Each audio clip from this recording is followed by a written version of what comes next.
पंढरीची वारी. पंढरीची वारी म्हणजे महाराष्ट्रात साजरा होणारा एक मोठा सणच. हा सण म्हणजे फक्त हरिनामाचा गजर आणि निस्सीम भक्ती. आषाढाची चाहूल लागताच मनाला ओढ लागते ती पंढरीच्या वारीची. हरिमय झालेले असंख्य वारकरी कित्येक किलोमीटरचा तो रस्ता तुडवत त्या पांडुरंग परमात्म्याला पाहण्यासाठी जातात आणि हा अनुपम सोहळा उभा महाराष्ट्र तल्लीन होऊन पाहत असतो.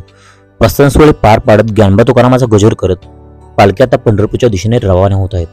आणि हा पंढरीचा राजा म्हणजे पांडुरंग अवघ्या महाराष्ट्राचं आराध्य दैवत. आणि ह्या पंढरीनाथाच्या भेटीसाठी पंढरीची वारी करी वारकरी, ऊन पावसाची चिंता कोण करी असे म्हणत लाखो विठ्ठल भक्त वारकरी पंढरपूरला भेट देतील आणि विठुनामाच्या गजरात लीन होतील. विठुनाम गात राहू नामा विठुराया एक लागे वेळ हे कळायला. चल ग सखे पण जय हरी विठ्ठल. चल ग सखे पण जय हरी विठ्ठल. चल ग